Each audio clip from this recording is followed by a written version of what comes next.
దయతల సద్గురు ప్రభు మహారాజుకు, శ్రీకృష్ణ పరమాత్మకు, గీతా మాతాకు, పోచమ్మ అమ్మవారికి, దయతల సద్గురు ప్రభు మహారాజుకు.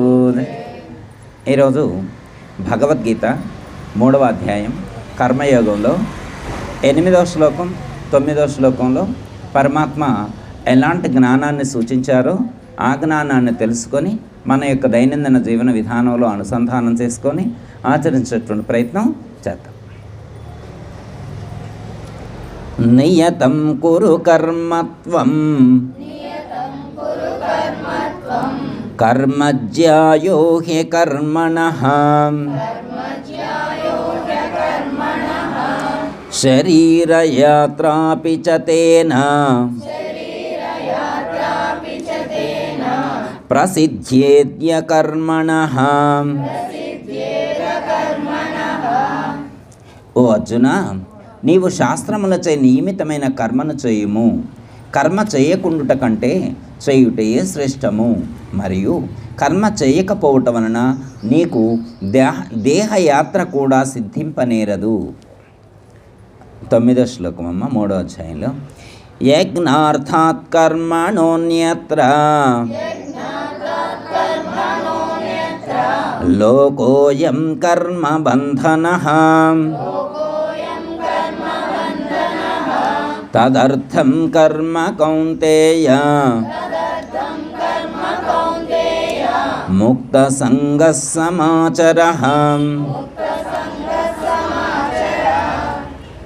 ఓ అర్జున, యజ్ఞము కొరకైన అంటే భగవత్ ప్రీతికరమైన లేక లోకహితార్థమైన కర్మ కంటే ఇతరమగు కర్మచే జనులు బంధింపబడుదురు. కాబట్టి ఆ యజ్ఞము కొరకైన కర్మనే సంగరహితుడవై ఫలాసక్తి లేక ఆచరింపుము. ఇది ఈరోజు పరమాత్మ మనకు సూచించేటువంటి జ్ఞానం. ఇక్కడ 3వ అధ్యాయం 8వ శ్లోకంలో చెప్తున్నాం. నియతం కురు కర్మత్వం. నియతం కురు కర్మత్వం కర్మజ్యాయో హ్యకర్మణః. కర్మజ్యాయో హ్యకర్మణః అంటే నియతం కురు కర్మత్వం. నియతం అంటే నియమించబడిన నియమితమైన కర్మ ఏదైతే ఉందో దాన్ని నీవు చేయాలి. కురు అంటే చేయాలి. నియతం కురు కర్మత్వం. నీకు ఏ కర్మ అయితే నిర్దేశింపబడిందో ఆ కర్మను నువ్వు చెయ్యాలి. అదే నీకు శ్రేష్టమైనటువంటిది. మనకు శ్రేష్టమైనటువంటిది ఏమిటి అంటే పరమాత్మ ఏమని చెప్తున్నారంటే నీకు ఏ కర్మ అయితే నిర్దేశింపబడి ఉందో అది చేయాలి. అంటే మనకు ఈ లోకంలో జన్మించినటువంటి మనకు ఎందుకోసమైతే జన్మించామో తత్సంబంధితమైనటువంటి కర్మ చేయకుండా ఉండటం వలన ఈ లోకంలో కొన్ని ఇబ్బందులు కలిగేటువంటి అవకాశం ఉంటుంది అని చెప్తున్నారు. కింద మాట శరీర యాత్రాపి చతేనా. శరీర యాత్రాపి, ఒకవేళ నీకు నిర్దేశించబడినటువంటి కర్మ నీవు చేయకపోతే శరీరయాత్ర గడవటం కూడా కష్టమే అవుతుంది. అంటే శరీరాన్ని పోషించుకోవటం కూడా నీకు కష్టమే అవుతుంది. కనీసం శరీరాన్ని పోషించుకోవటం కోసమైనా కానీ కర్మ చేయాలి కదా. ఓకే, అసలు వారు చెప్పాలనుకున్న సూటి అయినటువంటిది మనకు అర్థమైంది కమ్మా. ఈ లోకంలో నీకు నియమిత కర్మ. ఇప్పుడు సపోజ్ ఉదాహరణకి అర్జునుడు ఉన్నాడు అనుకోండి. అర్జునుడికి ఎలాంటి కర్మ చేయమని ప్రోత్సహిస్తున్నారు పరమాత్మ? అర్జునుడిని ఏం చేయమంటున్నారు? యుద్ధం చేయమని ప్రోత్సహిస్తున్నారు. అర్జునుడిని ఏమంటున్నారు? యుద్ధం చేయమని ప్రోత్సహిస్తున్నారు. ఇప్పుడు భగవద్గీత చదివినటువంటి మనం కూడా యుద్ధం చేయాలని కత్తులు అవన్నీ కొడవళ్ళు నూరుకొని పెట్టుకోవాలమ్మా? కాదు కదా. ఎందుకు అంటే అర్జునుడు క్షత్రియుడు. అర్జునుడు ఎవరు? క్షత్రియుడు. ఒక క్షత్రియుడుకు నిర్దేశింపబడినటువంటి కర్మ విధానం ఏదైతే ఉన్నదో దాన్ని అనుసరించాలి. అర్జునుడికి నిర్దేశించినటువంటి కర్మ ఏదైతే ఉన్నదో దాన్ని అర్జునుడు చేయాలి. అర్థమైందమ్మా? ఒక పండితుడికి ఎలాంటి కర్మ నిర్దేశిస్తే దాన్ని పండితుడు చేయాలి. ఒక రైతుకు ఎలాంటి కర్మ నిర్దేశిస్తే రైతులు ఆ కర్మ చేయాలి. అర్థమైందమ్మా? ఒక మాస్టర్కి ఎలాంటి కర్మ నిర్దేశిస్తే మాస్టారు అలాంటి కర్మ చేయాలి. ఒక మాతృమూర్తికి ఎలాంటి కర్మ నిర్దేశిస్తే మాతృమూర్తి అలాంటి కర్మ చేయాలి. అర్థమైందా? ఒక పితృమూర్తికి ఎలాంటి కర్మ నిర్దేశిస్తే అలాంటి కర్మ పితృమూర్తి చేయాలి. అంటే మాతృధర్మం, పితృధర్మం, పుత్రధర్మం, పౌత్రధర్మం, వ్యవహార ధర్మం, వ్యవసాయ ధర్మం, ఇట్లా లోకంలో అనేకమైనటువంటి ధర్మాలు, అనేకమైనటువంటి కర్మలు నిర్దేశింపబడి ఉన్నాయి. ఎవరికి నిర్దేశింపబడినటువంటి కర్మలు వాళ్ళు చేయాలి. అలా చేస్తేనే ఈ లోకం గడుస్తుంది. ఒకవేళ ఎక్కడైనా పుస్తకంలో చదివి కానీ ఎవరైనా గురువుగారు చెప్పారని కానీ కర్మలు చేయకుండా మెడిటేషన్ చేస్తే మంచిదని చెప్పి అందరూ కూడా మెడిటేషన్ చేస్తే మంచిదని చెప్పి ఎవరింట్లో వాళ్ళే తాళాలు వేసుకొని కూర్చున్నారనుకోండి. ఎవరింట్లో వాళ్ళు అందరూ ఏం చేస్తున్నాం? మెడిటేషన్. మీరేం చేస్తున్నారు? మెడిటేషన్. మీరేంటి? మెడిటేషన్. అందరూ మెడిటేషనే. ఇక అందరూ మెడిటేషనే తాళాలు వేసి ఇంట్లో కూర్చున్నారు. మరి హోటళ్ళు మాత్రం తీసుంటాయా? ఆకలి ఆగుద్దా అమ్మ? క్షుద్బాధ ఉంటుంది కదా. అంటే పని చేయకుండా లోకం నడవదు. పని చేయకుండా లోకం నడవదు. లోకం నడవాలంటే పని చేయాలి. ఫర్ ఎగ్జాంపుల్ అమ్మ, మనకి ఒక 3 years బ్యాక్ కరోనా వచ్చింది. కొంతమంది మాత్రమే పనులు చేశారు, కొంతమంది పనులు చేయలేదు. లోకం మొత్తం అతలాకుతలం అయిపోయింది. అంటే కొంతకాలం మాత్రమే పనులు చేయకుండా కొంతమంది స్తంభింపబడి ఉంటే, లాక్డౌన్ పెట్టలా మనకి? లాక్డౌన్ పెట్టారమ్మా. ఎన్ని సంవత్సరాలు పెట్టారు లాక్డౌను? 3 months. 3 నెలలు మనం పని చేయకుండా ఉంటేనే ప్రపంచానికి ఎంత నష్టం వచ్చింది? అప్పటి నష్టం ఇప్పుడు ఇంకా ఆర్థిక సంక్షోభం ఏర్పడింది అంటున్నారు. అప్పటి ఎఫెక్టు ఇప్పుడు కనిపిస్తుంది అంటున్నారు. అంటే ఒక 3 నెలలు మనం పని చేయకుండా ఉంటేనే సమాజం ఎలా ఉంటే, మరి శరీర యాత్ర గడపడం కష్టమవుతుంది. కాబట్టి నీకు నిర్దేశించినటువంటి కర్మ ఏదైతే ఉన్నదో దానిని ఖచ్చితంగా నువ్వు చేయాలి అర్జున అని చెప్తున్నారు. నెక్స్ట్ దీనికి సంబంధించి కొంతమంది ఇక్కడ మనకి ఒక క్వశ్చన్ వేస్తారు. రాంగ్ క్వశ్చన్ ఒకటి ఉంటుంది అనమాట. రాంగ్ అని కాదు, వాళ్ళ పాయింట్ ఆఫ్ వ్యూలో అది రైటే. ఇక్కడ ఫండమెంటల్స్ ఉంటాయి. ఏంటంటే కర్మ అంటే మళ్ళీ ఏది చెయ్యాలి, ఏది చెయ్యకూడదు రివ్యూ చేసుకోవాలి. ఎలాంటి కర్మ చేయాలి, ఎలాంటి కర్మ చేయకూడదు, ఎవరికి ఎలాంటి కర్మలు నిర్దేశింపబడి ఉన్నాయి, ఇవన్నీ కూడా పరిగణలోకి తీసుకొని మనం ఒక ధర్మబద్ధంగా కర్మలు ఆచరించవలసినటువంటి అవసరం ఏర్పడుతుంది. కర్మలు ఎన్ని రకాలు ఉంటాయి అంటే, ఫస్ట్ సత్కర్మ, దుష్కర్మ. ఎన్ని కర్మలు? సత్కర్మ, దుష్కర్మ. సత్కర్మ అంటే మంచి పని. దానివల్ల ఏమొస్తుంది? ఏమైనా వస్తుందా? ఏం రాదా? పుణ్యం వస్తుంది. లాభం లేకుండా మనం ఎందుకు చేస్తాం అమ్మ? మీరు చేస్తాను, నేనైతే లాభం రావాలిగా చూసుకుంటగా. దుష్కర్మ అంటే ఏమొస్తుంది? చెడ్డ కర్మ. దానివల్ల పాపం వస్తాయి. సత్కర్మ చేస్తే పుణ్యం వస్తుంది, దుష్కర్మ చేస్తే పాపం. ఇది యూనివర్సల్ ఫండమెంటల్. ఈ ప్రపంచంలో ఎవరైనా కానీ, మనసు ఉన్న ఏ మనిషి అయినా కానీ సత్కర్మ చేస్తే పుణ్యం వస్తుంది, దుష్కర్మ చేస్తే పాపం వస్తుంది. అయితే సత్కర్మ దుష్కర్మల్లో మనకి కర్మ సిద్ధాంతంలో ఒక 4-5 పాయింట్స్ చెప్తారు. ఎలాంటి కర్మలు అనే దానికి చెప్తారు. మీరు వినే ఉంటారు, అయినా ఒకసారి గుర్తు చేస్తారు. అర్థమైందమ్మా? ఒకటి నిత్యకర్మ. ఏమంటారు? నిత్యకర్మ. 2 నైమిత్తిక కర్మ. 3 కామ్యకర్మ. 4 ప్రాయశ్చిత్త కర్మ. 5 నిషిద్ధ కర్మ. పంచకర్మలు. ఇవన్నీ 5 రకాల కర్మలు 5 రకాలు. ఒకటేంటది? నిత్యకర్మ. నిత్యకర్మ అంటే రెగ్యులర్ కర్మలు, అంటే డైలీ చేసేటువంటి కర్మలు. రెగ్యులర్గా మనం ఎలాంటి కర్మలు చేస్తాం అంటే, బ్రష్ చేసుకోవటం, స్నానం చేయటం, వండుకోవటం, తినటం, ఉద్యోగం ఉంటే ఉద్యోగం, వ్యాపారం ఉంటే వ్యాపారం, ఇవి చేసేటి. దీన్ని ఏమంటారు? నిత్యకర్మ. దీన్ని నిత్యకర్మ. ఇది అందరూ చేస్తారు, చేయరమ్మా? ఇది అందరూ చేస్తారు. ఇంకోటి నైమిత్తిక కర్మ. ఇది నైమిత్తిక కర్మ అంటే ఇది రోజు చేయం, ఇది మనం రోజు చేయం. ఒక ప్రత్యేకమైనటువంటి సందర్భాలలో మాత్రమే చేసేదాన్ని నైమిత్తిక కర్మలు అంటారు. ఇవి ఎట్లా అంటే ఉదాహరణకి ఎగ్జాంపుల్ మనం ఎలా చెప్పుకుందాం, ఫెస్టివల్స్ అనుకోండి, మనం పండుగల్లో చేసేటువంటి ప్రత్యేకమైనటువంటి రోజు చేసేట్లుగా కాకుండా నైమిత్తిక కర్మ అంటే పండగ రోజు పర్వదినాల్లో చేసేటువంటి దాన్ని నైమిత్తిక కర్మ అంటారు. ఒక స్పెషల్గా ఉంటుంది. రోజు స్నానం చేయం, తలంటు స్నానం చేయం, ఆ రోజు తలంటు స్నానం చేస్తాం. రోజు కంటే ఎక్కువ పూజలు చేస్తాం.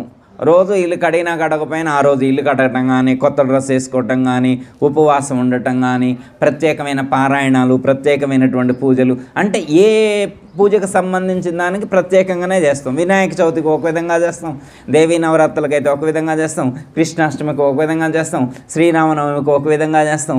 ఇలా ప్రత్యేకమైనటువంటి సందర్భాలలో చేయబడేటువంటి కర్మలను ఏమంటారు? నైమిత్తిక కర్మలు అంటారు. ఇవి రోజు చేసేటువంటివి కావు, ఇవి ప్రత్యేకమైనటువంటి సందర్భాల్లో చేస్తాం. వీటిని ఏమంటారు? నైమిత్తిక కర్మలు. మూడోది కామ్యకర్మలు. వీటిని ఏమంటారు? కామ్యకర్మలు. కామ్యకర్మలు కూడా రోజు చేయం, కోరికతో చేయబడేటువంటి కర్మలు. మనకి ఎప్పుడైనా ఏదైనా కోరిక కలిగిందనుకోండి, దానికి ఆ కోరికకు సంబంధించినటువంటి కర్మ. సపోజ్ ఉదాహరణకి మీరు ఊరు వెళ్ళాలనుకున్నారనుకోండి, సపోజు మీ బ్రదర్ మీకు గుర్తొచ్చారు, బ్రదర్ను చూడాలనుకున్నారు అంటే అది రోజు చూడరు, ఇవాళ అనుకున్నారు కాబట్టి ఇక్కడి నుంచి ఆ ఊరు వెళ్ళి చూస్తారు. ఉదాహరణకి మీరు అరిసెలు వండుకోవాలనుకున్నారు, రోజు వండుకోరు, అంటే కోరిక కలిగింది, ఆ కోరికకు తగ్గట్టుగా ఆ పని చేస్తారు. ఏదైతే ఉన్నదో దాన్ని కామ్యకర్మ అంటారు. ఓకే, కామ్యకర్మ అంటే కోరికతో చేయబడేటువంటి కర్మ. ఏదైనా అనుకోవచ్చు, బిర్యానీ కావాలనుకున్నారు, వండుకొని తింటే కామ్యకర్మ కిందకే వచ్చింది. సినిమాకి వెళ్ళాలనుకున్నారు, అది కామ్యకర్మ కిందకే వచ్చింది. సీరియల్ కాదు, సినిమా మాత్రమే. సీరియల్ రోజు చూసేది కదా, అంటే మనకు కాదు, లోకంలో ఉండే వాళ్ళకి. ఓకే, అర్థమైంది కమ్మా కర్మ. ఇంకోటి ప్రాయశ్చిత్త కర్మ. ఇది రోజు చేసేది కాదు. ప్రాయశ్చిత్త కర్మ విన్నారమ్మ?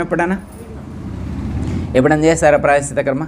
ఎక్కువ చాలామంది ఏంటంటే ఆస్ట్రాలజిస్టులు, జ్యోతిష్యులు వీళ్ళు చెప్తూ ఉంటారన్నమాట, ప్రాయశ్చిత్తం చేసుకొని శాంతి చేసుకోవాలి, ప్రాయశ్చిత్తం చేసుకోవాలి, ఆ గ్రహానికి అది, ఈ గ్రహానికి ఇది అని చెప్పి మనకి, లేదా నక్షత్రాలకు సంబంధించిన దోషాలకు సంబంధించింది కొంచెం చాలామంది చెప్తూ ఉంటారు జ్యోతిష్యులు. అలా చెప్పేటువంటి దాన్ని కొంతమంది పరిగణిస్తారు. ఇక్కడ ప్రాయశ్చిత్తం అంటే మనకు పెద్దలు సూచించేటువంటిది అది కాదు. పెద్దలు సూచించేటువంటి ప్రాయశ్చిత్త కర్మ ఏంటంటే, మనం ఎప్పుడైనా ఎవరినైనా బాధిస్తే ఎట్లా చేస్తారంటే అమ్మ, మనం బాధించింది మనకు తెలియదు. ఇప్పుడు ఇవన్నీ కూడా 60వ సంవత్సరంలో చేయాల్సినవి. ప్రాయశ్చిత్త కర్మ ఎమ్మటే చేసుకునే వాళ్ళు కొంతమంది ఉంటారు. ఒకవేళ ఎమ్మటే చేయకపోయినా కానీ ఒకవేళ మర్చిపోతే మనకి ఇవన్నీ సరిచూసుకోవడానికి పెట్టిందే షష్ఠపూర్తి. అర్థమైందమ్మా?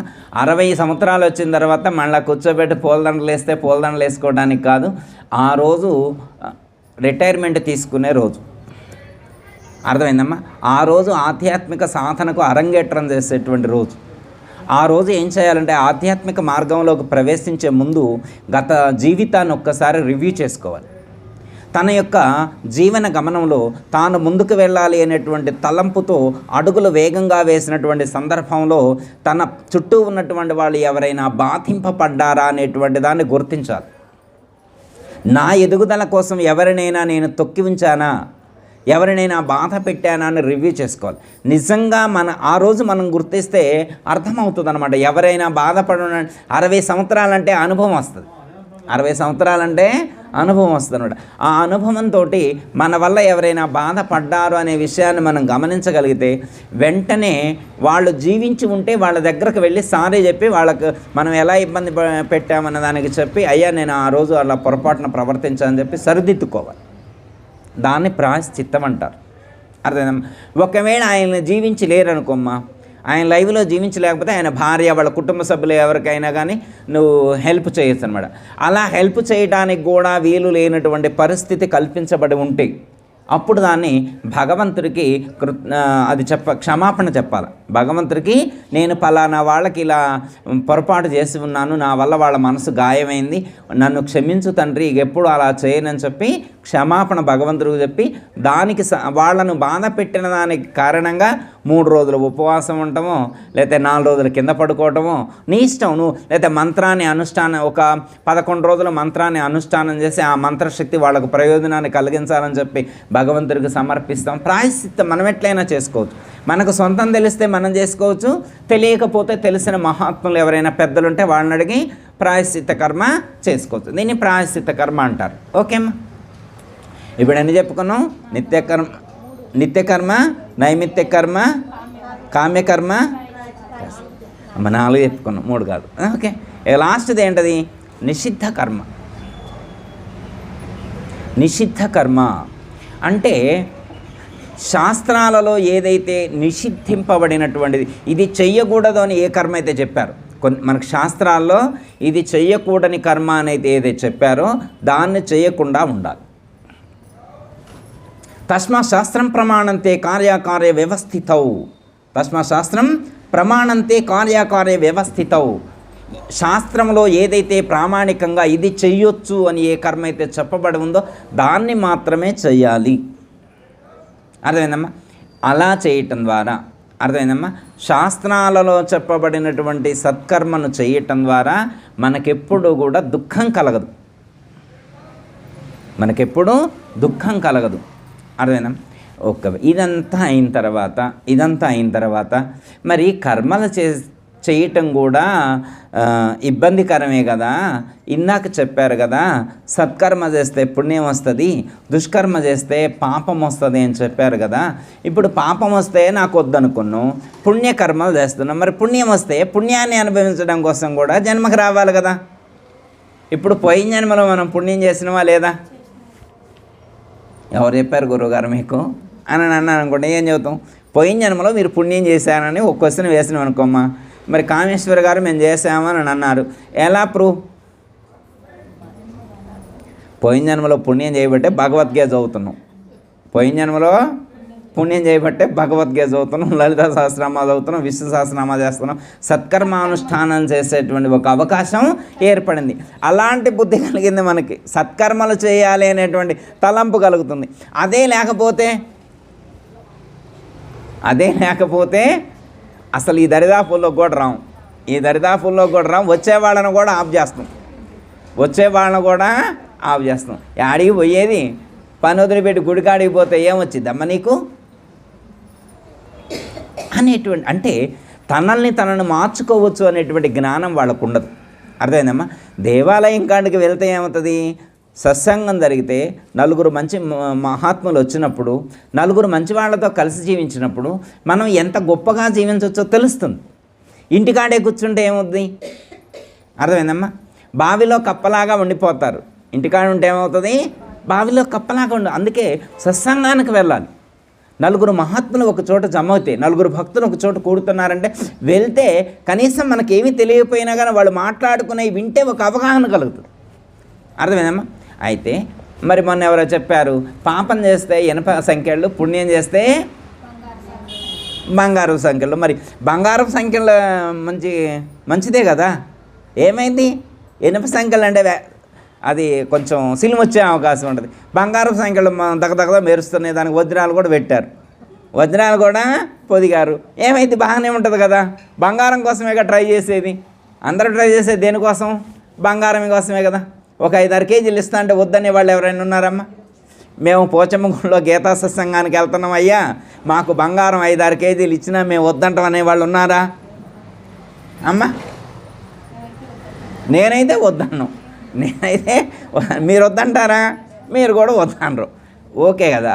మరి బంగారం వద్దు, బంగారపు సంఖ్యలు అంటే బంగారంతో చేసిన సంఖ్యలు అయితే మాత్రం బంగారమే కదా. మెడలో వేసుకునే చేతులకు వేస్తారు. ఎక్కడేస్తారు? మామూలు గొలుసులు ఎక్కడ వేసుకుంటాం? మెడలో వేసుకుంటాం. వీళ్ళు బంధించడం అంటే ఎక్కడేస్తారు? చేతులకు వేస్తారు. అయ్యి దానికి ఏముంది? బంగారమే కదా, అమ్ముకుంటే డబ్బులు వస్తాయి కదా. అర్థమైందమ్మా? ఏదైనా కానీ బంధహేతువే. ఏదైనా కానీ అంటే బంధము అనేటువంటిది దుఃఖహేతువు. బంధించేటువంటిది అది ఇనుపదైనా, ఇత్తడిదైనా, బంగారపదైనా, ప్లాటినముదైనా కానీ బంధించేటువంటిది, అది దుఃఖాన్ని కలిగించేటువంటిది. ఓకే. అయితే బంధం ఉన్నప్పుడు దాన్ని తొలగించుకోవాలంటే ఏం చేయాలి? మనం బందీ అయి ఉన్నాం అనుకోమ్మా, మనం బంధం నుండి విడుదల పొందాలనుకోమ్మా, ఎక్కడికి వెళ్ళాలి? ఒక ఆయనకి మట్టి అంటింది కాలుకి మట్టి అంటితే ఏం కావాలా? మంచి నీళ్ళతో కడుక్కోవాలి. మళ్ళీ మురికి నీళ్ళతో కడుక్కుంటే అర్థమైందమ్మా? మట్టి అంటినప్పుడు మురికి నీళ్ళతో కడుక్కోకూడదు, మంచి నీళ్ళతో కడుక్కోవాలి. ఒక బందీ అయి ఉన్నటువంటి వాడు ఇంకొక బందీ అయి ఉన్నటువంటి వాడిని ఆశ్రయించితే వాడేమి బంధ విముక్తుడిని చేయలేరు. పాత ఎగ్జాంపుల్ అమ్మ, మొన్ననే మేము చెప్పుకున్నాం, మళ్ళీ ఒకసారి గుర్తు చేస్తా. మీరు కూడా వినుంటారు, అయినా ఒకసారి గుర్తు చేస్తాం. ఒక రాజుగారు భాగవతం వినాలనుకున్నాడు. భాగవతం వినాలనుకుంటే ఒక తెలిసిన అనుభవం ఉన్నటువంటి పండితులు ఎవరైనా ఉంటే రాండి అంటే ఒక ఆయన వచ్చారన్నమాట. ఆయన చెప్తూ ఉన్నాడు, భాగవతం చెప్తూ ఉన్నారు. ఆయన ఏమన్నా అంటే వారం రోజుల్లో నాకు మోక్షం రావాలన్నాడు. పరీక్షణ్ మహారాజు ఎన్ని రోజులు విన్నాడమ్మా? వారం. మరి పరీక్షణ్ మహారాజు వారం రోజుల్లోనే మోక్షాన్ని పొందాడు కాబట్టి నాకు కూడా వారం రోజుల్లోనే మోక్షం రావాలన్నాడు. ఇక ఆయన గారు ఉపన్యాసం చదువుతున్నాడు, మళ్ళాగే భగవద్గీత కొనసాగుతూ ఉందన్నమాట. అర్థమైందమ్మా? నెల అయిపోయింది, 2 నెలలు అయిపోయింది, 3 నెలలు అయిపోయింది. ఏం స్వామి నాకు ఇన్ని రోజులు చెప్పారు, మరి వారం రోజులనే అన్న కదా, మరి వారం రోజుల్లోనే మోక్షం రావాలి కదా, మరి నాకు 3 నెలలు అయినా కానీ మోక్షం వచ్చినట్టు నాకు తెలియట్లేదు. ఇప్పుడు మనకి ఏదైనా పెట్టారనుకోమ్మా, ఎంతసేపు తింటాం? అయిపోయిన దాకా తింటామా, కడుపు నిండిన దాకా తింటామా? కడుపు నిండిన. మహా అంటే ఎన్ని గంటలు తింటాం? ఇంటికాడ మహా అంటే ఎన్ని గంటలు తింటామమ్మా కడుపు నిండాలంటే? 10 నిమిషాలు అనుకోండి, వేసుకోండి. వెరైటీస్ ఎక్కువ ఉంటే పావు గంట వేసుకోండి. పావు గంట అయితే ఎక్కువ తింటూ ఉన్నాం అనమాట. 3 గంటలైనా ఇంకా తింటూనే ఉన్నాం అనుకోమ్మా, ఏమంటారు? ఎంతసేపు తింటావురా అంటారు. అంటే కడుపు నిండలేదంటాడు. కడుపు నిండకపోతే తింటూ ఉంటాడు. అంటే రెగ్యులర్గా పావు గంటలో కడుపు నిండేటువంటిది 3 గంటలైనా కడుపు నిండలేదంటే వాడికి ఏదో ప్రాబ్లం ఉందని అర్థం. అర్థమైందమ్మా? 15 నిమిషాల్లో కంక్లూడ్ అవ్వాల్సింది 3 గంటలైనా ఇంకా వాడు తింటూనే ఉన్నాడంటే ఏంటి అర్థం? వాడికి హెల్త్ ఇష్యూ ఉందని అర్థం. హెల్త్ ప్రాబ్లం ఉంది, వెంటనే వాడిని హాస్పిటల్కి తీసుకెళ్ళాలి. ఇంకో గంట తినలేని పెట్టకూడదు. వాడి ఇంకో గంట కాదు, ఇంకా 2 గంటలు పెట్టినా కానీ వాడు తింటూనే ఉంటాడు. ఓకే, అర్థమైంది. ఈయనకి 3 నెలలు అయినా కానీ మోక్షం రాలేదని తెలుస్తుంది. మళ్ళీ వెంటనే ఒకరోజు అడుగుతారు, ఏమి నాయనా మరి 3 నెలలు అయింది, మరి నాకు ఇంతవరకు మోక్షం ఏమి రాలేదు, మరి ఆయన పరీక్షణ్ మహారాజుకు వారం రోజుల్లోనే మోక్షం వచ్చింది, మరి ఇది ఎట్లా కుదిరేది కాదు, నాకు ఖచ్చితంగా అర్థమైందమ్మా, రేపు వసంత పంచమి రోజు నాకు మోక్షం రావాల్సిందే, ఖచ్చితంగా ఆ రోజు ఇవ్వాల్సిందే, రాకపోతే నీ మొండమే ఇంటికి వెళ్ళిద్ది అన్నాడు. నీ మొండమే ఇంటికి, పైన తలకాయ ఉండదు అన్నాడు. పైన తలకాయ చాలా భయపడి ఇంటికి వెళ్తారు. ఇంటికి వెళ్ళిన తర్వాత వాళ్ళ ఇంట్లో వాళ్ళకి చెప్తారు, ఇదే పరిస్థితి, మరి వసంత పంచమి రోజున రాజుగారు శిరచ్ఛేదం చేస్తా అన్నారు అని చెప్తారు. సరే అని చెప్పి బాధపడుతూ ఉంటే వాళ్ళ ఇంట్లో ఉన్నటువంటి వాళ్ళ మనవరాలు అంటది, తాతగారు అవసరం లేదు, నేను ఆ రోజు అక్కడికి రండి, నేను మీతో పాటు వస్తా, రాజుగారి జ్ఞానోదయం కలిగిస్తా అన్నది. ఓకే అన్నది. అప్పుడు ఆయన వెళ్తారు. వెళ్ళిన తర్వాత రాజుగారు మరి ఈరోజు మోక్షం నాకు ఇప్పిస్తావన్నాడు. కన్ఫామ్ అని అంటాడు. అవునైతే అంటాడు, ఈరోజు బోధ నేను చెప్పట్లేదు, మా మనవరాలు చెప్పుద్దట, అందుకే మా మనవరాలను తీసుకొని వచ్చి అంటది. ఓకే అండి. అయితే రాజుగారు మీకేం కావాలి? నాకు మోక్షం కావాలను. మోక్షం ఎవరు చెప్పాలి? మీ తాతగారు చెప్తాను. ఓకే అండి. అయితే ఫస్ట్ మా తాతగారిని పిల్లరికి కట్టేయండి అన్నారు. ఒక పిల్లరికి వాళ్ళ తాతగారిని కట్టేశారు. ఇంకో పిల్లరికి రాజుగారిని కట్టేయండి అన్నారు. ఇంకో పిల్లరికి రాజుగారిని కట్టేశారు. కట్టేసిన తర్వాత అప్పుడు ఏమంటుందంట అమ్మాయి, రాజుగారు ఇప్పుడు మీకు మోక్షాన్ని ఇస్తానది ఎవరు? మళ్ళీ అడుగు, మీ తాతగారు. అయితే ఇప్పుడు అడగండి, మా తాతగారిని అడగండి, మోక్షం ఇస్తారేమో అంటాడు. ఆ మోక్షం కాదు, ముందు అసలు ఈ కట్టేసిన కట్లైనా ఇప్పమనండి, ఇక్కడ విడుదల చేయమనండి, ఈ స్తంభం నుండి అయినా కానీ మిమ్మల్ని విడుదల చేయమని అడగండి అంటాడు. అప్పుడు ఏమండి గురువుగారు, నా కట్లు ఇప్పండి, నన్ను బంధ విముక్తుని చేయండి అన్నారు. నేనే తాళ్లతో కట్టేసుకొని ఉంటేని, నాకే కట్టేశారు తాళ్లతోటి, నేను ఎలా నిన్ను విడుదల చేస్తా అంటాడు. ఓకే, అయితే కుదరదు అంటాడు. రాజుగారు మా తాతగారిని కట్టేశారు కదా, కుదరదు అంటున్నారు, మీరు వెళ్ళి మా తాతగారి కట్లు ఇప్పండి అంటాడు. అప్పుడు రాజుగారు అంటాడు, నేనైనా ఎలా అయిపోతా, నేను కూడా తాళ్లతో బంధింపబడే ఉన్నాగా అన్నాడు. అదేనా. అయితే ఇప్పుడు రాజుగారు తాళ్లతోటే బంధింపబడి ఉన్నాడు, గురువుగారు కూడా తాళ్లతోటే బంధింపబడి. అంటే ఒక చోట బంధీ అయి ఉన్నటువంటి గురువు ఇంకొకరిని బంధ విముక్తుడిని చేయలేరు. బంధీ అయి ఉన్నటువంటి వాడు ఇంకొకరిని బంధ విముక్తుని చేయలేరు. ఈయన బంధ విముక్తుడు అయినప్పుడు మాత్రమే అతన్ని బంధ విముక్తుడిని చేయగలుగుతాడు. అయితే మీ ఇద్దరిని నేను బంధ విముక్తుని చేస్తా చూడండి అని చెప్పి గురువుగారు మనవరాలు రాజుగారు కట్లిప్పింది, తాతగారు కట్లిప్పింది. నేను బంధీ అయి లేను కాబట్టే మీ ఇద్దరిని బంధ విముక్తుని చేశాను అని. అప్పుడు ఆ అమ్మాయి క్లారిటీ చెప్పింది, మా తాతగారికి మీకు బోధ చెప్పాలి అనేటువంటి తలంపు కంటే మీరిచ్చేటువంటి కానుకల మీదనే మనసు ఎక్కువ ఉంది. అర్థమైందమ్మా. మీరు మీ మంచి మాటలు మీకు చెప్పి ఎక్కువగా 4 పద్యాలు పాడి 4 ఉపమానాలు ఎగ్జాంపుల్స్ చెప్పి మిమ్మల్ని సంతోషపరిచి మీ ద్వారా ఫైనాన్షియల్గా ప్రయోజనాన్ని ధన లాభాన్ని పొందాలి అనేటువంటి తలంపుతోటే వస్తున్నాడు తప్ప మీకు జ్ఞానాన్ని ఇవ్వాలని కానీ మీకు మోక్షాన్ని ప్రసాదించాలనేటువంటి థాట్ మా తాతకు లేనే లేదని చెప్పింది. రెండోది, పోనీ మా తాతగారు చెప్పేటువంటి భాగవతంలో చెప్పినటువంటి జ్ఞానాన్ని వింటే మీకైనా జ్ఞానోదయం అయ్యేది, మీకు మోక్షం వచ్చేది. మీరైనా కానీ ఈ సభలో ఎంతమంది ఉన్నారు, ఎంతమంది వింటున్నారు, నన్ను ఎంతమంది మెచ్చుకుంటున్నారు అనేటువంటి ఆలోచనే నీకుంది, కానీ తరించాలనేటువంటి తలంపు మీకు కూడా లేదు. అదేనా. మీకు జ్ఞానాన్ని ఇవ్వాలనే తలంపు మా తాతగారికి లేదు, మిమ్మల్ని మీరు తరించాలి అనేటువంటి తపన మీకు లేదు. మీ ఇద్దరికీ అలాంటి తలంపు లేనప్పుడు ఇది సాధ్యం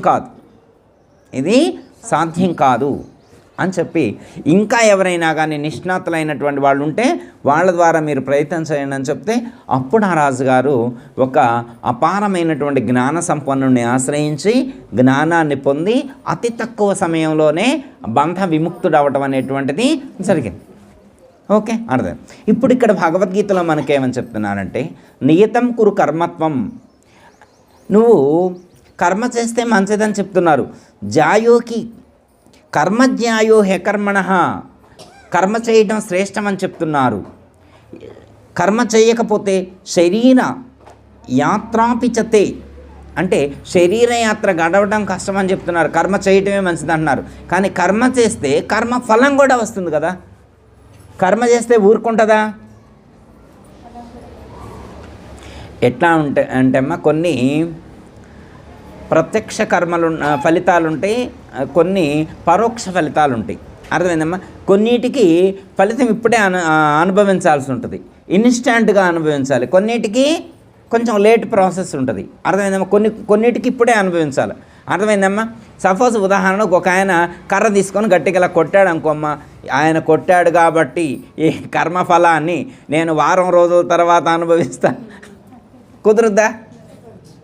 ఇది ఇన్స్టాంట్ కర్మ, ఇది ఇప్పటికిప్పుడే అనుభవించాలా. అర్థమైందమ్మా. నిప్పు మీద వాళ్ళు చేయి పెట్టి ఈ కర్మను నేను వచ్చే జన్మలో అనుభవిస్తాను అంటే కుదరదు. అది ఇప్పుడే అనుభవించాలి. ఇన్స్టాంట్ ఫలితాలు అన్నమాట ఇవి. అర్థమైంది. కొన్ని ఫలితాలకి ఇన్స్టాంట్కి ఇప్పటికిప్పుడే అనుభవించాల్సి ఉంటుంది, కొన్నిటికి ఆలస్యం అవుతుంది, లేటు పడుతుంది. ఉదాహరణకి మీరు ఒక విత్తనం భూమిలో నాటారనుకోమ్మా, నాటిన తర్వాత రోజు నీళ్ళు పోస్తున్నారు. 4 రోజులు అయిన తర్వాత వాళ్ళ మనవడిని పిలిచి, నేను నిన్న మామిడి టెంక మామిడి పండు తెస్తారాపో అని అంటే మామిడి పండు వచ్చింది 4 రోజులకే. మరి ఆ మామిడి టెంక నాటిందా నాటలేదా? మరి నాటినప్పుడు మామిడి పండు ఎందుకు రాలేదు? నీళ్లు పోసిందా లేదా? మామిడి టెంక నాటింది, నీళ్లు పోసింది, అయినా కానీ మామిడి పండు రావాలా వద్దా? అదేంది అంటే, మరి ఒకరిని కొడితే ఎమ్మటే ఇన్స్టాంట్కి ఫలితం వచ్చినప్పుడు మామిడి టెంక నాటితే ఇన్స్టాంట్కి ఫలితం రాదా? కొన్నిటికి కాలానుగుణంగా ఫలితాలు ప్రాప్తిస్తాయి, కొన్నిటికి ఇన్స్టాంట్గా. అంటే కొన్ని ఫలితాలు క్షణంలో వస్తాయి, కొన్ని ఫలితాలు గంట తర్వాత వస్తాయి, కొన్ని ఫలితాలు ఒక పూట తర్వాత వస్తాయి, కొన్ని ఫలితాలు 12 గంటల తర్వాత, కొన్ని ఫలితాలు 24 గంటల తర్వాత, కొన్ని ఫలితాలు 7 రోజుల తర్వాత, కొన్ని ఫలితాలు నెల రోజుల తర్వాత, కొన్ని ఫలితాలు సంవత్సరం తర్వాత, కొన్ని ఫలితాలు 100 సంవత్సరాల తర్వాత, కొన్ని సంవత్సరాలు జన్మల తర్వాత. జన్మలకు కూడా కర్మలు క్యారీ అవుతూ ఉంటాయి. ఒక ఆయన ఒక పాట రాశారు, మీరు చదువుతూనే ఉంటారు. అమ్మగారు ఉంటే అమ్మగారికి తెలిసి ఉండేది అనుకుంటా.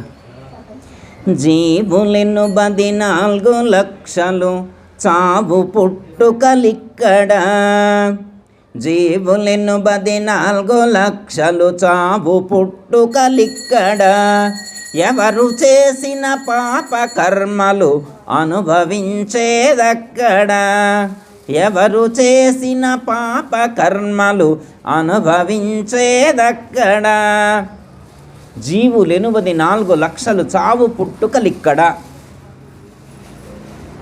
ఇక్కడే పుట్టాం, ఇక్కడే,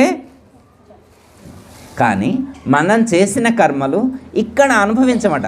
ఇక్కడ చేసిన కర్మ జీవులు 84 లక్షల చావు పుట్టుకలు ఇక్కడ, ఎవరు చేసిన పాప లేకపోతే పుణ్య కర్మలు అనుభవించేది అక్కడ. ఎక్కడ అనుభవించేది అమ్మ?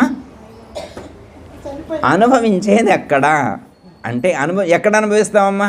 మనం చేసిన కర్మలు ఎక్కడ అనుభవిస్తాము, అక్కడ అనుభవించాలని. అక్కడంటే పైకి చుట్టమేనా అమ్మ? పైన అనుభవించేది మళ్ళా ఎక్కడైతే ఇంకో శరీరాన్ని తీసుకుంటామో, కర్మలు ఎక్కడ అనుభవిస్తాము, మళ్ళా ఇంకో శరీరాన్ని ఎక్కడ తీసుకొని ఉంటామో ఆ శరీరంతో అక్కడ ఆ కర్మలు అనుభవిస్తాం. అంటే స్వర్గలోకంలో కానీ నరకలోకంలో అనుభవిస్తే అనుభవించవచ్చు, పాపకర్మల కొన్ని పుణ్యకర్మల కొన్ని అక్కడ అనుభవించవచ్చు. కానీ ఈ శరీరాన్ని ధరించి ఇక్కడే కొన్ని కర్మలు అనుభవించాలి. ఇవి ఎక్కడో అనుభవించేటువంటివి కావు, అవి శరీరం ద్వారానే అనుభవించాలి. కర్మలు ఎన్ని విధాలుగా ఉంటాయంటే అవి 5. అనుభవించేటువంటివి స్థూల శరీరం ద్వారా అనుభవించేటువంటివి కొన్ని, ఎక్కువ స్థూల శరీరం లేకపోతే మానసికంగా అనుభవించేటువంటివి. అర్థమైందమ్మా? 3 చెప్తారు కదా, త్రికరణాలు అనుకున్నాం కదా పోయినసారి. త్రికరణాలు అంటే ఏంటి? శరీరము, మనసు, వాక్కు. శరీరము, మనసు, వాక్కు. వాక్కుతో కర్మలు ఎలా అనుభవిస్తామండి?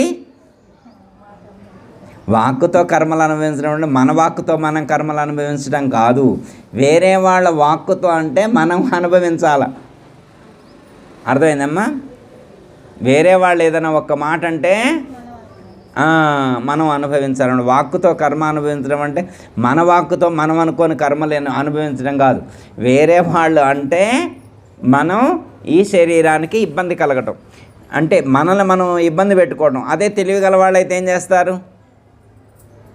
రీచెక్ చేసుకుంటారు, రివ్యూ చేసుకుంటారు. అసలు వాళ్ళు ఎందుకు అన్నారు, నిజంగా మనల్ని అనాల్సిన సందర్భంలోనే అన్నారా, చాలా ఆలోచించుకుంటారు కదా. ఎవరైనా తక్కువ ఉందనుకోమ్మా కూర్చొని ఏడుస్తుంటారు, అవునా? వివరంగా వాళ్ళు ఏడుస్తారా? ఎప్పుడైనా సమస్యకు ఏడవటం పరిష్కారం కాదు, సమస్యకు ఏడవటం పరిష్కారం కాదు. ఓకే, అర్థమైంది కమ్మా. జీవులు 84 లక్షల చావు పుట్టుకలు ఇక్కడ, ఎవరు చేసిన పాపకర్మలు అనుభవించేది అక్కడ. ఈ శరీరంతో చేయబడినటువంటి కర్మలు ఇంకో శరీరాన్ని ధరించిన తర్వాత అనుభవించవలసి ఉంటుంది. ఇప్పుడు ధృతరాష్ట్రుడు ఉన్నాడు అనుకోమ్మా, ధృతరాష్ట్రుడికి 2 కళ్ళు లేవు, 2 కళ్ళు లేవు. ఎంతమంది అమ్మ సంతానం? 100, 100 మంది. ఆయన కళ్ళెదుటే నశించిపోయారు. కొడుకులందరూ పోయారు, ఆయన మిగిలి ఉన్నాడు. కొడుకులందరూ పోయారు, ఆయన మిగిలి ఉన్నాడు. ఇప్పుడు ఆయన ఎందుకు అలాంటి కర్మ ఫలితాన్ని అనుభవించాడు? గతంలో అలాంటి కర్మఫలం చేసి ఉన్నాడు కాబట్టి ఆ కర్మఫలాన్ని ఇప్పుడు ఇక్కడ అనుభవించాడు. అదేగమ్మా, ఎవరు చేసిన పాపకర్మలు అనుభవించేది అక్కడ. ఎక్కడో చేసిండు, ఇక్కడ చేసిండా, ఇప్పుడు ఏమైనా చేసిండా, తప్పు ఇప్పుడు ఏమైనా చేసిండా? చేయలేదు. ఎప్పుడో చేసినటువంటి కర్మ ఇప్పుడు అనుభవిస్తున్నాడు, ఎప్పుడో చేసింది ఇప్పుడు అనుభవిస్తున్నాడు. అర్థమైందమ్మా? ఏమైంది? కళ్ళు పోయినాయి. పుట్టు అంధుడు. ఎందుకు కళ్ళు పోయినాయి? శ్రీకృష్ణ పరమాత్మని అడిగితే చెప్పారు. ఎందుకు కళ్ళు పోయినాయి అని చెప్పారు పరమాత్మ? గత కొన్ని జన్మలలో ఎప్పుడో లాంగ్ బ్యాక్ ఎగో, గత జన్మలో ఎప్పుడో ఒక హంస, ఒక పక్షి అనుకోండి, మన తెలుగులో అర్థం కాదు, పక్షి యొక్క కనుగుడ్లు పొడిచాడు. అదే 100 గుడ్లను అక్కడ పెట్టుకుందనమాట పక్షి. 100 గుడ్లను పెట్టుకొని వాటిని పొదగాలి అనేటువంటి తలంపుతో ఉంటే ధృతరాష్ట్రుడు ఆ జన్మలో వెళ్ళి దాని కనుగుడ్లు పొడిచి అది ఆ గుడ్ల మీద అటు ఇటు తిరుగుతుంటే చూసి ఎంజాయ్ చేసిండు. అర్థమైందమ్మా? తర్వాత ఆ గుడ్లన్నీ పగలగొట్టిండు. ఆ పక్షిని ఆ పగిలిపోయినటువంటి గుడ్ల మీద పడేసి ఇసిరేసిండు. అది ఒక అంటే బలం ఉందని చెప్పి, అర్థమైందమ్మా, అహంకారంతో గర్వంతో చేసినటువంటి కర్మలకు ఖచ్చితంగా ఫలితాన్ని అనుభవించాల్సిందే. చెప్తారు అమ్మ, నవ్వుతూ చేసినటువంటి కర్మలు ఏడుస్తూ అనుభవించాలి. నవ్వుతూ చేసింది ఏడుస్తూ అనుభవించాలి. ఆ రోజు ఎంజాయ్ చేసినటువంటి ధృతరాష్ట్రుడు ఇప్పుడు అదే పక్షి ధృతరాష్ట్రుడై పుట్టాడు. అర్థమైందమ్మా? దానికి శాపంగా కళ్ళు పోయినాయి. దాన్ని హింసించినందుకు ఏమైనాయి? కళ్ళు పోయినాయి. దాని 100 గుడ్లను నశింపజేసినందుకు 100 మంది కొడుకులు, 100 కుమారులు చనిపోయారు. అంటే ఎందుకు పనిష్మెంట్ ఇచ్చాడు పరమాత్మ? ఇలాంటి పనిష్మెంట్ ఎందుకు ఇచ్చాడు? శ్రీకృష్ణ పరమాత్మ క్లారిటీగా చెప్తాడు, నువ్వు గత జన్మలో ఆ పొరపాటు చేసావు కాబట్టి దానికి పనిష్మెంటే ఇది, దాని పనిష్మెంటు ఇది. కనీసం చెప్పిన తర్వాత అయినా రియలైజ్ అవ్వాలి కదా. చెప్పిన తర్వాత కూడా రియలైజ్ కాకపోతే వాళ్ళని ఏమంటారు? అజ్ఞానులు అంటారు. చెప్పినా వినకపోతే మూఢులు అంటారు, లేదా అజ్ఞానులు అంటారు. ధృతరాష్ట్రుడికి జ్ఞానం లేదు. అర్థమైందమ్మా? అజ్ఞానంతో ఉన్నాడు కాబట్టి శ్రీకృష్ణ పరమాత్మ చెప్పినా కానీ రియలైజ్ అవ్వలేదు. ఆ అజ్ఞానంలోనే మునిగిపోయాడు. దుఃఖాన్ని మళ్ళీ చేసిన దాని మీద ఒకదానికోటి అనేకమైనటువంటి తప్పులు చేసుకుంటూ ఉన్నాడు. దీనంతటికి కారణం ఏంటంటే మమకారం. మనిషి ఏమనుకుంటాడంటే అహంకారం వల్లనే ఎక్కువ దుఃఖం వచ్చేది అనుకున్నాడు. మనిషి ఏమనుకుంటాడు? అహంకారం వల్ల, దంభం దర్పం వల్లనే దుఃఖం వస్తుంది అనుకుంటాడు. కానీ ఇప్పుడు దుర్యోధనుడికి వచ్చినటువంటి దుఃఖానికి కారణం మమకారం. ఎక్కువ ప్రేమ ఎవరి మీద? కొడుకు మీద ఎక్కువ. పక్కింటి వాళ్ళ అబ్బాయి తప్పు చేస్తే చూడవే వాడు తప్పు చేసిందంట, వాళ్ళని కొట్టిండంట, వీళ్ళని కొట్టిండంట, అది ఇది అని చెప్పి ఎన్ని చెప్పుకుంటారమ్మా. అదే వీళ్ళ అబ్బాయి తప్పు చేస్తే పొరపాటు చేయి తగిలిందంట, మామూడు చాలా మంచోడమ్మా, అసలు ఏ ఒక్కలేమండు, చేమకు కూడా ఆన్ చేయడు. అర్థమైందమ్మా? మమకారం. తన కొడుకు తప్పు చేసినా కానీ ఇది మా అబ్బాయి తప్పు అని చెప్పలేడు. ఇది మమకారం ద్వారా వచ్చేటువంటి దుఃఖం. అర్థమైందమ్మా? మమకారం చాలా ప్రమాదకరమైనటువంటిది. అర్థమైందమ్మా? మోక్షానికి అడ్డుగా ఉండేది మమకారమే. అహంకారం ఎంత అడ్డుగా ఉంటుందో దానికి డబల్ ట్రిపుల్ మమకారం ద్వారా ఇబ్బంది పడాలి. ఇప్పుడు ప్రహ్లాదుడు ఉన్నాడు అనుకోమ్మా, విష్ణుమూర్తి ఏం చేశాడంటే వాడి పాపాన్ని ప్రహ్లాదుడి రూపంలో పుట్టించండు. హిరణ్యకశిపుడి పాపాన్ని ప్రహ్లాదుడి రూపంలో పుట్టించండు. ఇప్పుడు హిరణ్యకశిపుడికి ఒకరిని చంపడం ఏమన్నా పెద్ద కష్టమా? కొన్ని వేల మందిని చంపిండు. చంపడం పెద్ద ఇష్యూ కాదు. హిరణ్యకశిపుడికి చంపడం పెద్ద ఇష్యూ కాదు, ఎవరైనా చంపగలడు. కానీ ఇప్పుడు మరి ప్రహ్లాదుని చంపగలడా? వాడు కొడుకు. వేరే వాళ్ళనైతే నిర్దాక్షిణ్యంగా చంపేస్తారు, తలలు తీసేస్తారు, గుడ్లు పీకేస్తారు, కాళ్ళు చేతులు నరికి అవతలు ఇసిరేస్తారు. పాపం అని కూడా అనుకోడు, అయ్యో వాళ్ళు ఇంత బాధపడుతున్నారని కూడా అనుకోడు. కానీ ఇప్పుడు పరమాత్మ ఏం చేసింది? వాడికి మమకారం రూపంలో వచ్చి కూర్చుంది వాడి పాపం. ఇక చూసుకోండి, ఇక వాడే ఇబ్బంది పడ్డాడు. పిల్లగాడిని కొట్టమని చెప్పడం, ఇంట్లో కూర్చొని ఏడవటం. అర్థమైందమ్మా? వాడు వినడా, వాడు ఎదురు మాత్రం వాడు ఈ ఒకటి చెబితే వాడు ఇంకోటి చేస్తారు. శివనామస్మరణ చేయరా అంటే నేను చేయను అంటాడు. ఓం నమ శివాయ అంటే ఓం నమో నారాయణ అంటాడు. ఓం నమో నారాయణ అంటాడు. వద్దురా విష్ణునామం వద్దురా, నేను విష్ణునామే చేస్తా అంటాడు. వాడు ఒక్కడే చేయటమా? వాడు ఫ్రెండ్ సర్కిల్ అందరిని కూర్చోబెట్టుకొని నారాయణ నామ భజన చేస్తూ ఉంటాడు. వీడికి చెవుల్లో నారాయణ నామం వినిపిస్తే వైబ్రేషన్స్ వస్తుంటాయి అన్నమాట హిరణ్యకశిపుడికి, తట్టుకోలేకపోతారు. కానీ ఏమన్నా అందామంటే వాడు కొడుకు అయిపోయిండు. అర్థమైందమ్మా? మనకు కూడా అంటూ ఉంటారనమాట, మన ఇంట్లో కూడా మనం చెబితే విననటువంటి కొడుకు పుడితే మన శత్రువు మన కొడుకు రూపంలో పుట్టాడని మనం గుర్తించగలిగితే ఆ జ్ఞానం వేరు. అర్థమైందమ్మా? మనం సైన్స్ చదువుకోమంటే వాడు సోషల్ చదువుకుంటా అంటాడు, మనం ఎంఎస్సీ చేయమంటే వాడు ఎంఏ చేస్తా అంటాడు. అర్థమైందమ్మా? నువ్వు వ్యాపారం పెట్టరా అంటే నేను ఉద్యోగం చేస్తా అంటాడు. అస్సలు మనం చెప్పింది ఒక్కటి కూడా ఎండు. అక్కడ ప్లాట్ కొనొద్దురా అంటే వాడు అక్కడే కొనొస్తారు, మనకి చెప్పని కూడా చెప్పడం అనమాట. వద్దంటే అంటే వేరే ఎవరో కాదు వాళ్ళు. అర్థమైందమ్మా? మన శత్రువు మమకారం రూపంలో మన ఇంట్లో పుట్టి మనకు ఎదురు తిరుగుతూ కూర్చున్నాడు అనమాట. ఆ మాత్రం జ్ఞానం మనకు కలిగితే చాలు, ప్రశాంతంగా జీవించవచ్చు.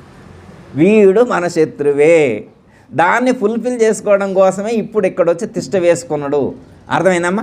అత్తగారైనా అంతే, కోడలైనా అంతే, కొడుకులే కాదమ్మా, మనవడైనా అంతే, మనవరాళ్ళైనా అంతే. అర్థమైందమ్మా? ఎవరైనా కానీ పూర్తిగా వసూలు చేస్తారు, మన దగ్గర పూర్తిగా వసూలు చేస్తారు. అర్థమైందమ్మా?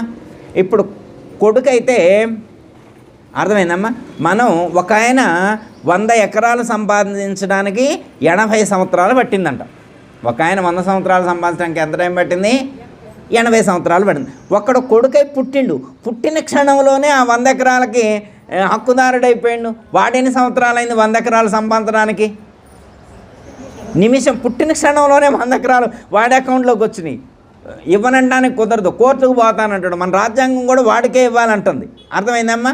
మరి వాడు ఇన్ని సంవత్సరాలు కష్టపడ్డాడు, వాడు కష్టపడడానికి సపోర్ట్గా ఉన్నటువంటి మిగతా వాళ్ళందరూ ఉన్నారు కదా, వాళ్ళందరినీ ఏమైనా పరిగణలోకి తీసుకుంటారా? ఆయన కింద ఇన్ని సంవత్సరాలు, 72 సంవత్సరాల నుంచి ఒక ఆయన పనిచేస్తూ ఉన్నాడు, ఒక పెద్ద ఆయనకి ఏమైనా 10 ఎకరాలు ఇస్తుంటే వాడు ఊరుకుంటాడా? అస్సలేమని అంటాడు. ఒకవేళ వాళ్ళ తండ్రి ఇచ్చిండంట, నా దగ్గర 72 సంవత్సరాలు పనిచేసిండు కదా అని చెప్పి 10 ఎకరాలు ఇచ్చిండంట. అది ఎక్కడుంది? ఆ ఇచ్చిన పొలం బంజారా హిల్స్ పక్కన ఆనుకోనుంది. 10 ఎకరాలు ఎక్కడుంది?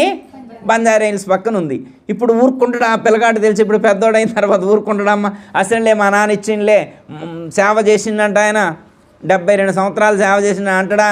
లేదు. ఎమ్మటే వెళ్ళి కోర్టులో పిటిషన్ వేసిండు, మా నాన్న సైకలాజికల్ ఇన్బ్యాలెన్స్ వల్ల మానసిక స్థితి సరిగా లేని కారణం చేత 10 ఎకరాలు రాసిచ్చిండు అని చెప్పి ఒక మెడికల్ సర్టిఫికేట్ ఇచ్చి మళ్ళీ 10 ఎకరాలు రిటర్న్ తీసుకుంటాడు.